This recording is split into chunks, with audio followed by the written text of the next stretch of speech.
Welcome, everybody, to another special episode of Christian Geeks Classic Rockcast. Unfortunately, we have another special episode very quickly after the last one. Should we call them special? I mean, they're special, but yeah, it's kind of a sad way to be special. Yeah, kind of a memorial episode this time. I was telling Britt, it's like it's difficult to, because when we did the episode for Michael Bloodgood, it was kind of like we debated, should we do that? And Michael Bloodgood felt like enough of a sort of an icon of Christian rock and metal that we felt like that probably it would be a good idea to do that, but there would be few and far between, and but here we are, like 2 episodes later, and I know Ted Kirkpatrick from Tourniquet passes away. Yeah, and it was a shocking thing, I think, for most people.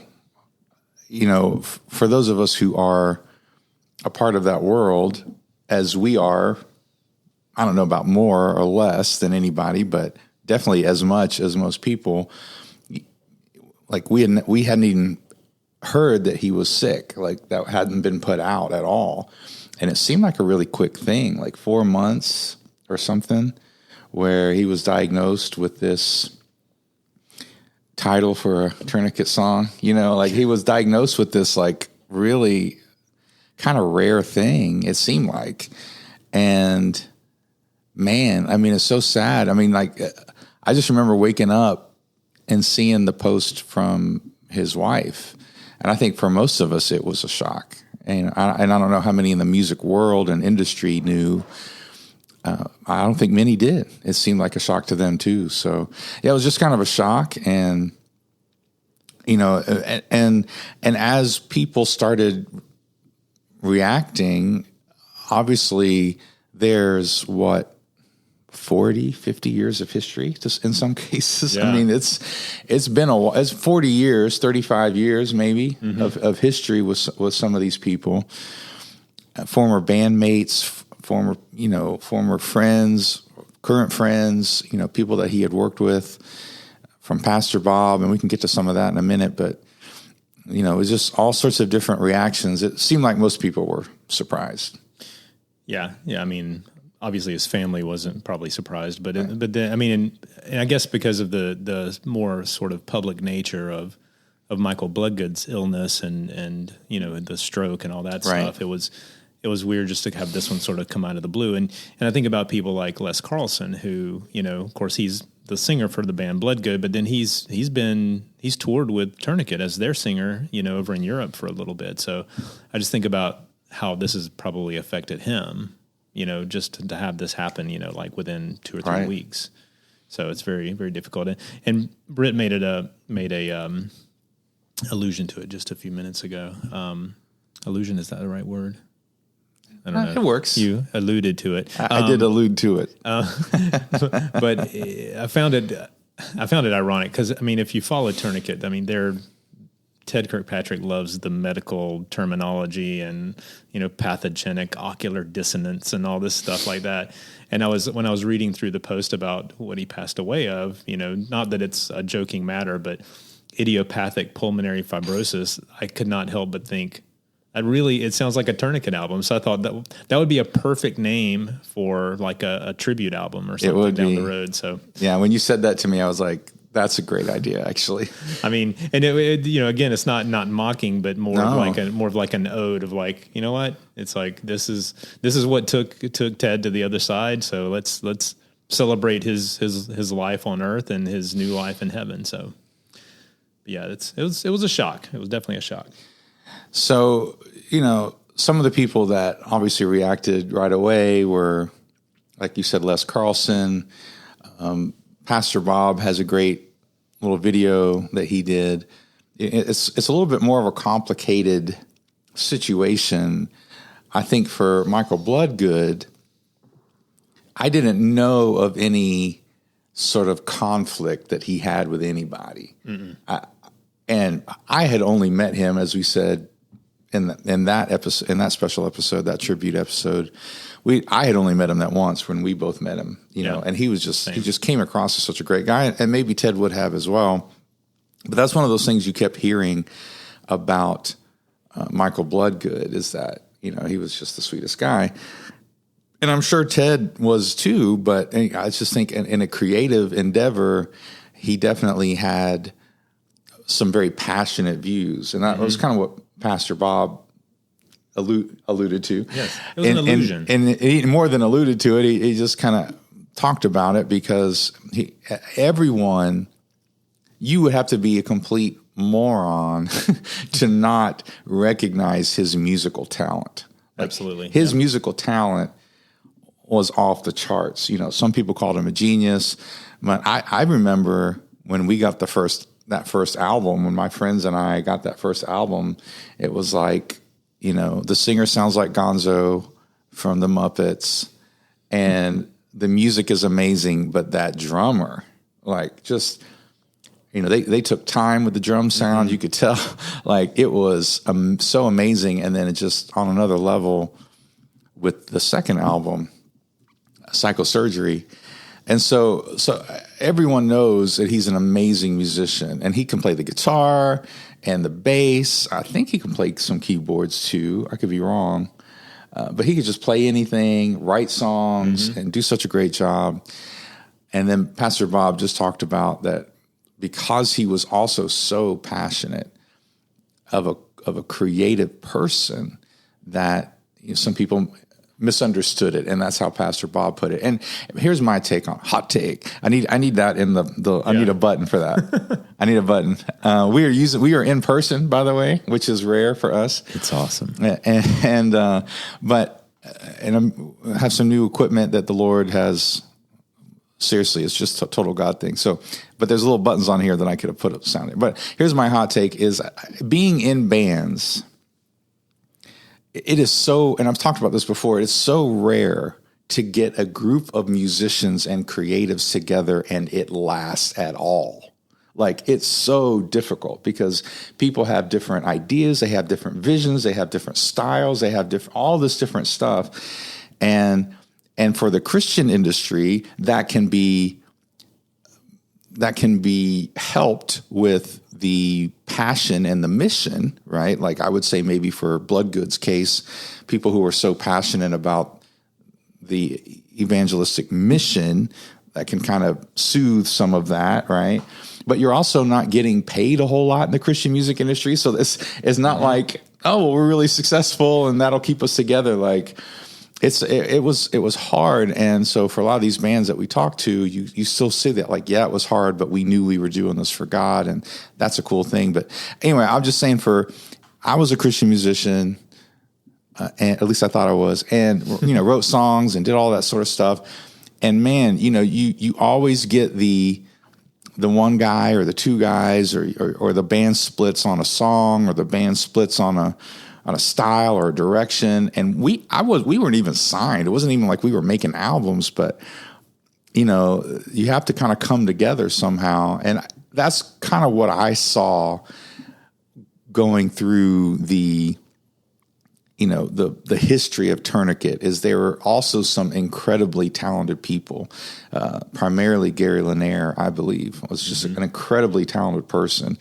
And at some point, those passions, people are creative and they have visions and they're passionate about stuff, and that can cause conflict. And I think the same thing sort of happened at some point with Luke Easter and some of these other people who have, spoken out in a grieving way, but also it's kind of complicated for them because there's a little bit of a different history there. So that's my hot take as creatives. It happens in all creative industries. When you get creative people together, you have differences of opinion, but you're really passionate about those. It's not just I think we should sell this kind of coffee instead of this kind. It's no, this is so personal to you, and that's just kind of what I saw. Yeah, I think you're right. I mean, and it complicates it even further whenever it's, I don't know if Tourniquet would consider themselves a ministry, but I think it complicates it even more when you're doing it for the sake of the gospel, because everybody feels I'm not saying that the Lord can't move and put everybody exactly on the same page at the same time, because I'm sure that happens a lot. But I mean, when you're doing it when you're doing it with ministry in mind, I think that it adds a whole layer of complexity to it, because then you start to wonder, like, well, is this person really following the Holy Spirit, and and I think God gives everyone different passions and different points of view on things, and if you get several type A's in a room that have very passionate thoughts about, let's just say, the direction of a band or whatever, it makes it challenging. Because then, too, I mean, because I work at a ministry and I haven't always gotten along with everyone there all the time. I mean, I don't believe that about you. Shocking. I am known as a peacemaker. I believe that for sure. But it's but that doesn't mean that you don't have conflict or you don't disagree with people, right. and there's not stresses. The thing with me being a peacemaker, I just internalize it, and then I just like have to go home and cry myself to. I'm just kidding. I'm not like that. Listen to a lot of metal. Listen to a lot of Christian metal and get over it. Exactly. I throw on some Stop the Bleeding and try to stop the bleeding. But I mean, it's, you go back and listen to, literally go back and listen to Stop the Bleeding. When that album first came out, it was, I won't say it's the first like legit thrash album, but it was one of those where you listen to it, you go like, okay, this is on a different plane from the stuff I'm used to listening to. And I mean, and I'm a visual guy. I've worked in like creative fields and graphic arts fields and things like that pretty much my entire career. So it's like the album cover and that logo with the snake being like held with the chains and all that. I mean, that it was as good as anything else out there. Absolutely. And better than most. And it was like, okay, I could wear this on a t-shirt. Yeah. And no one would, for a second, would wonder, the Gaither Trio. Nice. I mean, it was like, good job, Christian boy. Well, going back to your point before, theologically, I know it's just a little soapbox here, but the design is that different people with different perspectives, and God gives people different gifts and different talents, right? That they come together to make a somewhat unified expression, right? And that the people are humble in that. But like you said, in a ministry, there's also a spiritual enemy who's trying to divide people, right? And trying to get us to quit and get discouraged. And sometimes people going their separate ways, like Paul and Barnabas. That there was God. It was in that to some degree. I'm not saying he wants people to fight about stuff, but he used it to some degree. And so, going into just that first album, and I'm sitting here thinking, man, now I want to do a Tourniquet album.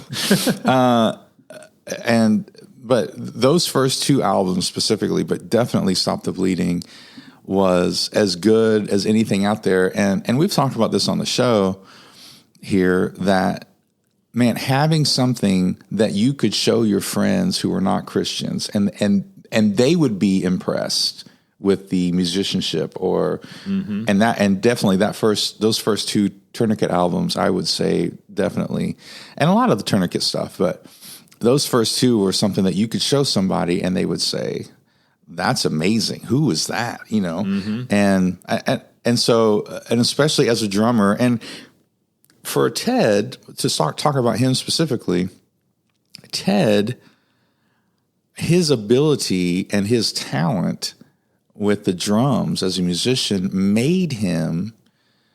it gave him opportunities even outside of the Christian world. Like, he played with, the Todd Ripper or whatever the guy's name is. That guy sang on an album or two. Like even non-Christians respected his talent enough as a musician and definitely a drummer that he got to work with people that would probably never have considered being on a quote unquote Christian album, because of all that for sure, whether that's good or bad or legit or not, but some of the misconceptions or the conceptions that surround the Christian music.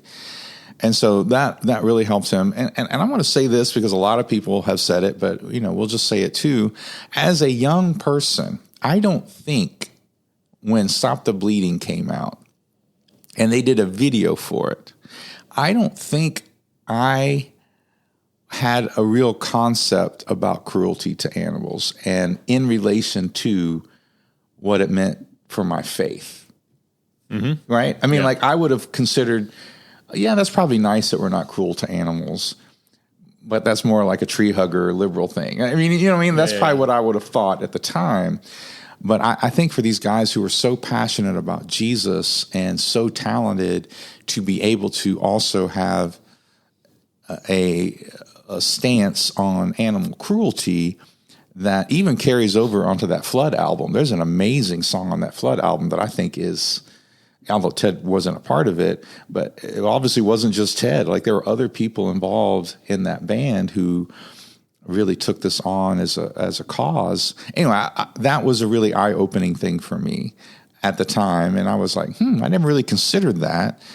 And maybe I'm not as extreme about it as they are, but they're not making a bad point. They're not making they're highlighting something that maybe I hadn't thought about, So a lot of that stuff for his legacy to me and in my life and just who he was, he seemed like a really nice guy. I mean, like I never saw him like fight with people online or anything. You know what I mean? Like he was one of those guys who he seemed like he was just really passionate about what he did. I just always appreciate that about him. So it was a shock, and I think he definitely leaves a great legacy in a lot of areas. And I would love to see, man, how great would it be to have some of those modern Christian metal bands, or even maybe non-Christian metal bands, like do like a Tourniquet sort of album, whatever, tribute album. That would be cool. So anyway, again, hopefully we won't do another one of these for a while. I agree with that. Hopefully this is the last one for a little bit, but rest in peace, Ted. It's, you had a great run, and you're receiving your reward. That's right. So it's awesome in that respect. But anyway, thanks a lot. We'll be back with a new episode in probably a few days. That's right.